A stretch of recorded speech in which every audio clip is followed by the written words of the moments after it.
നമസ്കാരം. Indian premier ലീഗിന്റെ 2025 സീസണിന് മുന്നോടിയായുള്ള മെഗാലേലത്തിന്റെ ആദ്യ ദിനം പൂർത്തിയായപ്പോൾ പ്രധാന താരങ്ങളെല്ലാം തന്നെ ടീമുകളിലേക്ക് എത്തിക്കഴിഞ്ഞു. ഋഷഭ് പന്ത് 27 കോടി എന്ന മാജിക്കൽ സംഖ്യയിൽ എത്തിയും അതുപോലെ തന്നെ ശ്രേയസ് അയ്യർ പഞ്ചാബ് കിങ്സിന് 26 കോടി 75 ലക്ഷം രൂപയിലും എത്തിയത് വലിയ ആശ്ചര്യത്തോടെയാണ് ക്രിക്കറ്റ് പ്രേമികൾ കണ്ടത്. ആരാധകർ പ്രതീക്ഷിച്ച പോലെ ഇഷാൻ കിഷനും KL രാഹുലും ജോസ് ബട്ട്ലറും എല്ലാം പുതിയ തട്ടകത്തിലേക്ക് ചേക്കേറി കഴിഞ്ഞു. ആദ്യ ദിവസത്തെ പിഴവുകളിൽ നിന്ന് പാഠം ഉൾക്കൊണ്ട് രണ്ടാം ദിനം ശക്തമായ തിരിച്ചുവരവ് നടത്താനായിരിക്കും ഇനി ഫ്രാഞ്ചൈസികൾ ടീമുകൾ ശ്രമിക്കുക. 10 ടീമുകളും തങ്ങളുടെ കണക്കുകൾ കൂട്ടിയും കിഴിച്ചും രണ്ടാം ദിനത്തിൽ ലേലത്തിൽ നേരിടുകയാണ്. പ്രതീക്ഷിക്കാത്ത പലരും വലിയ പ്രതിഫലം ഇത്തവണ ലേലത്തിൽ വാങ്ങിയിട്ടുണ്ട്. എന്നാൽ വലിയ പ്രതിഫലം പ്രതീക്ഷിച്ച ചിലർക്ക് ഈ നിലവാരത്തിനൊത്ത് എത്താനും ഇത്തവണ സാധിച്ചില്ല.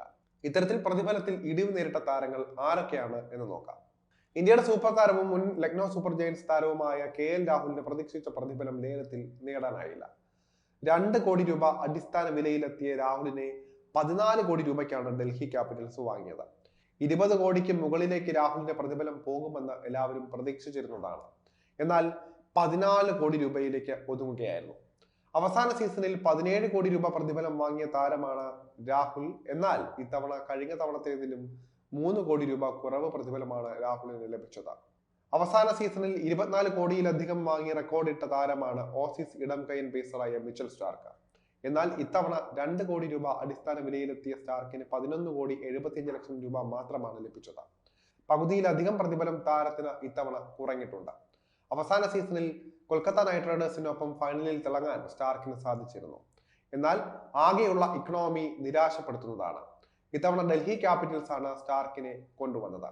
ഡൽഹിയെ സംബന്ധിച്ച് സ്റ്റാർക്കിന് ലഭിച്ച തുക ലാഭകരമാണ് എന്ന് പറയാം. ഇത്തവണ വലിയ പ്രതിഫലം ലഭിച്ചേക്കുമെന്ന് പ്രതീക്ഷിക്കപ്പെട്ട അൺക്യാപ്ഡ് താരമാണ് മഹിപാൽ ലോംബ്രോ. എന്നാൽ 50 ലക്ഷം അടിസ്ഥാന വിലയിലെത്തിയ താരത്തെ വാങ്ങാൻ ഇത്തവണ അധികമാരും താല്പര്യം കാട്ടിയില്ല. ഇതോടെ 1 കോടി 70 ലക്ഷം രൂപയ്ക്ക് മഹിപാൽ ഗുജറാത്തിലേക്ക് എത്തുകയായിരുന്നു. പ്രതീക്ഷിച്ച നേട്ടം പ്രതിഫലത്തിൽ നേടിയെടുക്കാൻ മുൻ RCB താരമായ മഹിപാലിന് സാധിച്ചില്ല എന്ന് തന്നെ പറയാം. മുൻ മുംബൈ ഇന്ത്യൻസ് താരവും വിക്കറ്റ് കീപ്പറുമായ ഇഷാൻ കിഷനെ സൺറൈസേഴ്സ് ഹൈദരാബാദാണ് സ്വന്തമാക്കിയത്.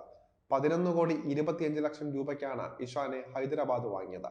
ഓപ്പണറായി തകർത്തടിക്കാനും കെൽപ്പുള്ള ഇഷാന് 15 കോടിയിലധികം പ്രതിഫലം പ്രതീക്ഷിച്ചെങ്കിലും ഇത്തവണ താരത്തിന്റെ പ്രതിഫലം അല്പം കുറയുകയായിരുന്നു. ഇഷാന്റെ പ്രതിഫലത്തിൽ ഇത്തവണ ഇടിവ് സംഭവിച്ചിട്ടുണ്ട് എന്ന് തന്നെ പറയാം. എന്തായാലും നിലവിലെ പ്രതിഫലം ഇഷാൻ പ്രതീക്ഷിച്ച അത്ര ഉയർന്നില്ല എന്നതാണ് വസ്തുത. ലേലത്തിൽ ഇത്തരത്തിൽ വിലയിടിഞ്ഞ താരങ്ങൾ ടൂർണമെന്റിൽ വലിയ മത്സരം കളിച്ച് തിരിച്ചു വരുമെന്ന പ്രതീക്ഷയിലാണ് ഉള്ളത്. നാഷണൽ മീഡിയ അടക്കം തന്നെ പല മീഡിയകളും ഈ വമ്പന്മാർ ഇത്ര വലിയ വിചാരിച്ചത്ര പ്രതിഫലം വാങ്ങാൻ പറ്റാത്തതിന്റെ കാരണങ്ങളും പറയുന്നുണ്ട്.